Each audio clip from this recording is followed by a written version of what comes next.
साबुदाणा कुठल्याही प्रकारचा असू द्या, खिचडी अगदी अशीच मऊ आणि लुसलुशीतच राहणार जर तुम्ही माझ्या या टिप्स फॉलो केल्या तर. खूप वेळा काय होतं, खिचडी चिवटच होते, चिकटच होते, नाहीतर मग ती कढईला चिटकून राहते. यासाठी काही टिप्स दिलेल्या आहेत. चला पाहूया साबुदाणा खिचडी. हॅलो, नमस्कार. प्रतिमाज किचनमध्ये तुमचं सगळ्यांचं स्वागत आहे.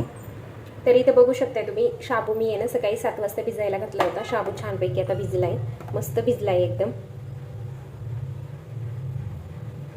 आणि इकडे मी आहे ना बटाटे पण उकडून घेतलेले आहेत. तुम्हाला दिसत असेल 2 बटाटे घेतलेत मी. त्यानंतर आता मी शेंगदाणे टाकणार आहे भाजण्यासाठी. चलो,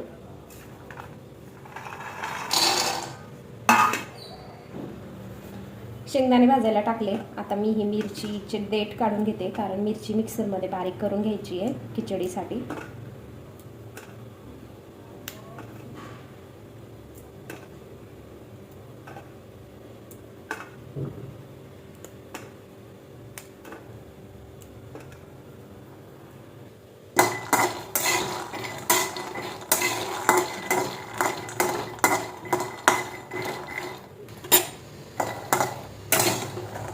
तर अशा प्रकारे शेंगदाणे असे भाजून घेतले एकसारखे सगळीकडून.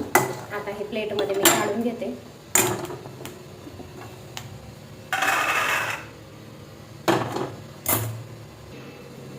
शेंगदाणे थंड झाल्यानंतरच ह्याचा ना मिक्सरच्या भांड्यामध्ये मी कूट करून घेणार आहे. तोपर्यंत शेंगदाणे हे 5-10 मिनिटं थंड होऊ देते. शेंगदाणे आता पूर्ण थंड झालेत. आता मिक्सरमध्ये ह्याला ना बारीक करून घेते, म्हणजे शेंगदाण्याचा बारीक कूट करून घेते. दाखवते मी तुम्हाला. तर तुम्ही बघू शकताय, अशा प्रकारे मी शेंगदाण्याचा बारीक कूट करून घेतलाय आणि तो आता एका ताटामध्ये मी काढून घेते. लगेच आता मिरची पण मी वाटून घेणार आहे. मिरची पण चांगली बारीक अशी फाईन करून घेतली मी. तिखट मिरची. त्यानंतर आता हे बटाटे ना चिरून घेणार आहे एकदम बारीक.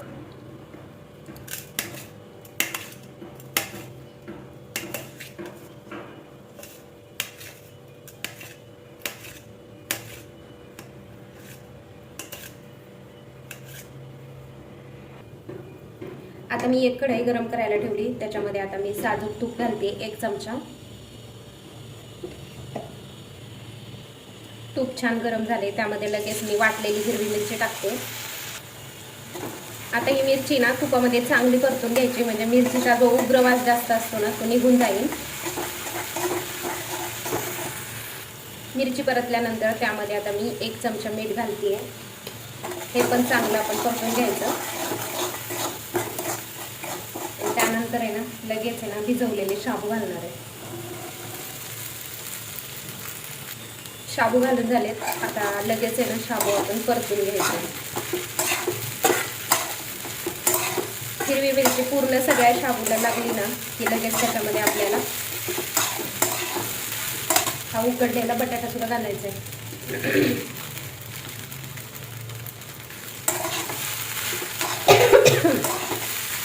उकडलेला बटाटा घालून ना आपल्याला परत पुन्हा चांगलं परतून घ्यायचं आहे. आता 5 मिनिटं शाबू असंच आपल्याला परतून घ्यायचं आहे.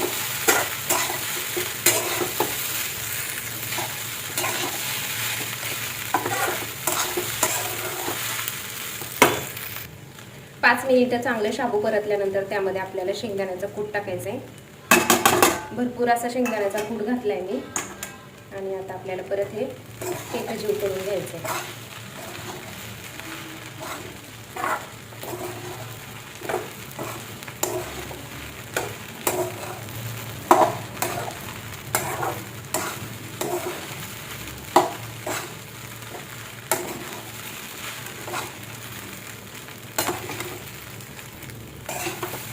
जवळजवळ आता मी आहे ना 5 मिनिटं झालं अशीच शाबू परतली आहे, म्हणजे खाली पण चिटकत नाही आणि मोकळे मोकळे पण शाबू होतात.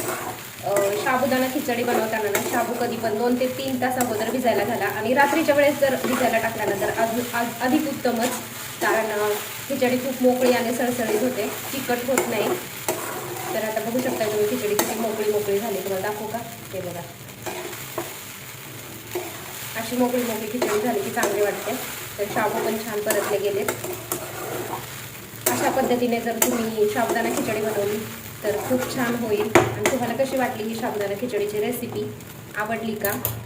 आवडली असेल तर नक्कीच एक लाईक करा आणि सबस्क्राईब केलं नसेल तर सबस्क्राईब नक्की करा. चला आता देवाला नैवेद्य ठेवते.